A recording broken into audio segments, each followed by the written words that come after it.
ওই অভিরূপ মুখার্জি, আরাধ্যা সেন, ওদের হাত অনেক লম্বা। আমরা এখান থেকে পালিয়ে কোথায় যাব, কত দূর যাব? ওরা আমাদের ঠিক খুঁজে ফেলবে দুর্গা। আর ওই আরাধ্যা সেন, ও যে কতখানি মারাত্মক সেটা তো তুমি দেখলেই। তোমার কি মনে হয় আমি এটা জানি না? যে তোমাকে ব্যবহার করে তোমাকে এভাবে অন্যের হাতে তুলে দিতে পারে, তাকে বুঝতে কি কোনো অসুবিধা হয়? ব্যাপারটা তো হালকা করে নিও না দুর্গা। তোমার কি ভয় করছে? ভয় পাওয়াটাই তো স্বাভাবিক দুর্গা। তুমি তোমার চোখের সামনে থেকে তোমার কাছের মানুষজনদের হারিয়ে যেতে দেখেছো, শেষ হয়ে যেতে দেখেছো। তোমার তো আরো বেশি করে সতর্ক থাকা উচিত। তোমাকে বললাম না আমার নিজের কিছু নেই। আরো একটা কথা বলি তোমায়, ভয় পেও না। আমি তোমাকে কথা দিচ্ছি, আমি জানতে চাইবো না সত্যিই তুমি কে। কারণ ওদের বিশ্বাস করে আমার দিদিয়াও ঠকেছিল, যেভাবে ঠিক তুমি ঠকেছো। তাই তুমি আমার দিদিয়া। আর এখন আমার থেকে তোমার বিপদ আরো অনেক বেশি। তুমি মুখ খুললে ওরা অর্ধেক শেষ, তাই আমার আগে তোমাকে শেষ করতে চাইবে। আর তুমি সেই বিপদ থেকে আমায় বাঁচাতে পারবে না। যদি বাঁচাতে চাও তাহলে কিন্তু একদিন তো মরবই।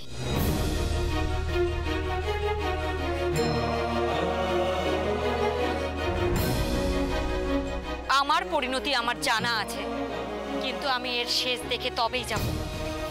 তবে তুমি কিছু চিন্তা করো না, তোমার জন্য একটা নিরাপদ জায়গা আমার ভাবা আছে। কোথায়? সূর্য তরুণ। সূর্য তরুণ? তুমি এটা ভেবে বলছো দুর্গা? ওই বাড়িতে তোমার ক্ষতি করার আগে অভিরূপ মুখার্জি 100 বার ভাববে, কারণ অনেক অসুবিধা আছে ওই বাড়িতে। তাই উনি তোমাকে ওই বাড়ি থেকে বের করতে চেয়েছিলেন। এভাবে তো তোমাকে ছেড়ে দিতে পারি না। বাড়ির সবার কাছে তুমি এখনো চারুলতা, তাই তোমায় সবাইকে বুঝিয়ে দিতে হবে যে তুমি চারুলতা নও।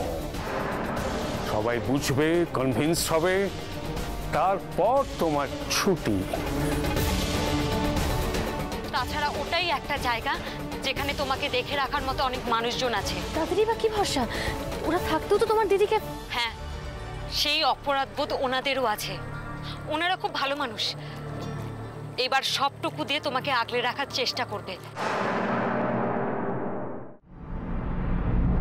কিন্তু ভাই রত্ন অ্যাক্ট্রেস, কিন্তু তোমার জন্য দুঃখ হচ্ছে ভাই। বয়স তো খুব একটা বেশি নয়, এখনই যদি। শপথ নিয়েছিলাম অন্যায়ের প্রতিবাদ করতে জীবন দিতে পারি, কিন্তু যে আইন রক্ষার জন্য এই লড়াই, সেই আইনে তো কিছু মানুষের হাতের মুঠোয়। কি কাজ আমাদের? কি লাভ এভাবে পুলিশের চাকরি করে? আইন আদালত সবকিছু তো এখন একটা প্রহসন হয়ে গেছে। আরাধ্যার মতন একজনকে অ্যারেস্ট করতে কি না কি করতে হয়েছে দুর্গাকে। কিন্তু কিন্তু কি হলো এত কিছু করে? নিজেকে এতটা অসহায় কখনো লাগেনি আগে। কি বলবো দুর্গাকে আমি? স্যার, আপনার না কোথায় যাওয়ার ছিল? যাবেন না স্যার? হ্যাঁ। আপনি যান না স্যার, আমি এদিকটা দেখে নেব। মুডটাই অফ হয়ে আছে। খুবই স্বাভাবিক, বাড়ি গিয়ে একটু রেস্ট নিন না।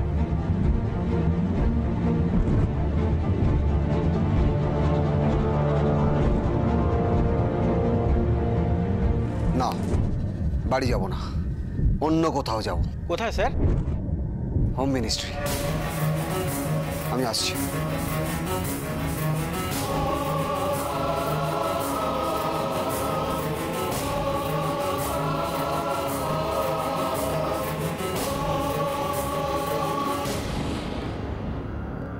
হ্যালো,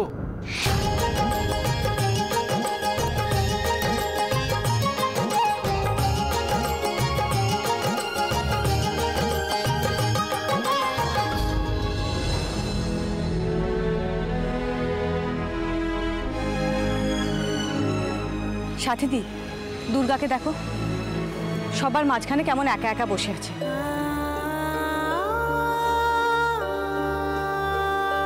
রেখা, আকাশে কত ঘুড়ি উঠছে, তাই না? তাদের আলাদা রং, আলাদা নাম, অনেকটা ঠিক আমাদেরই মতো। আমরাও কি সবাই একসঙ্গে থেকেও আসলে একা নই? কিন্তু আমরা একে অপরকে জড়িয়ে বাঁচি। দুর্গাও আমাদের সবাইকে জড়িয়েই বেঁচে আছে, কিন্তু ওর আকাশটা যে একেবারে আলাদা। সেখানে হাওয়া নেই, ঝড়। ঝড়ের মধ্যে লড়াইটাকে বাঁচিয়ে রাখাই শক্ত। কি বা বয়স বলো ওর? এর মধ্যে জীবন থেকে সব আনন্দ, সব খুশি হারিয়ে গেছে। কিন্তু আজকে ওর জীবনে আনন্দ ফিরিয়ে আনার একটা ব্যবস্থা করেছি আমি। কি ব্যবস্থা সাথীদি? বলবো, একটু ধৈর্য ধরো।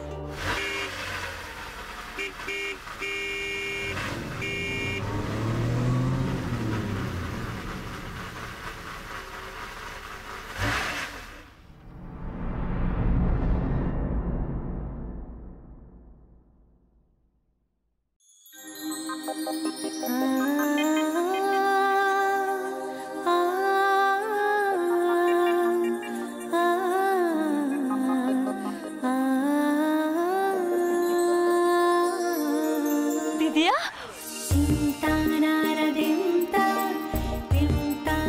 মা, মা দেখো কে এসেছে। কে?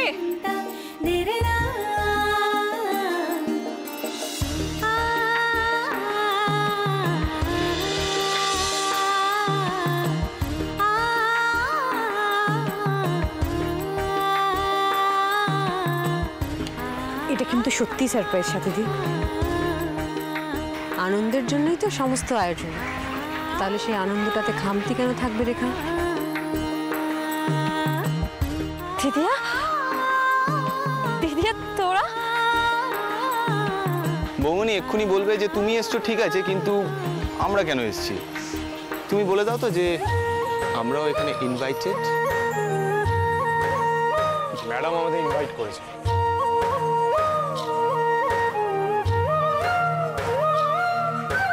ম্যাম তো আমাকে কিছুই জানাননি। আমি আমি জানতামই না যে তোরা আসছিস সেখানে। তুই খুশি হয়েছিস তো? খুশি? আমি খুব খুব খুব খুশি। আরে বুঝলি তো, আমরা মনে হয় দেরি করে ফেলেছি। এরা তো দেখছি সব ঘুড়ি উড়িয়ে ফেলেছে। আমি তো ফার্স্ট টাইম দেখছি মেয়েদের ঘুড়ি ওড়ানো। দাদা ভাই, তুই এটা বুঝতে পারছিস না? ভালো হাওয়া চলছে তাই জন্য উড়াচ্ছে, না হলে কবে কোন মেয়ে ঘুড়ি উড়িয়েছে বল? হাওয়া থাকলেই বুঝি ঘুরি ওড়ে। দুর্গা, ওদের কথা পাত্তা দিও না তো। মেয়েরা সংসার আর রান্নাবান্নার বাইরে কিছু করলেই ওদের চোখে লাগে। হ্যাঁ, সেই ক্ষমতা থাকলে প্যাচ লড়ে জিতে দেখাক। আমাদের অনিয়ত প্যাচ ঘোষ বোঝে না, একটু রোমান্টিক ঘুড়ি। ভালোবেসে ঘুড়িতে প্যাচ লেগে যেতে পারে, কিন্তু সে প্যাচে হোকারটা হওয়ার কোনো চান্স নেই। হবে না বলে কোনো কথা নেই। হ্যাঁ, আমি ঘুড়ি ওড়াতে পারি না, কিন্তু ওভার কনফিডেন্সটা ভাঙতে পারি।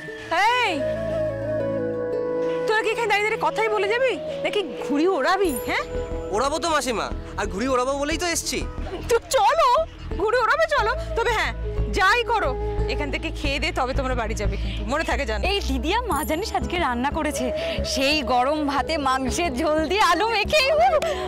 দেখেছিস চারু, দেখেছিস এত বড় হয়েছে এখনো শুধু হ্যাঁ। একটা ব্রহ্মাস্ত্র আছে আমার হাতে।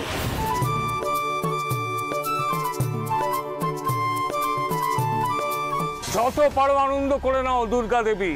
এরপর তোমার চোখের জল মোছাবার জন্য আর কেউ থাকবে না।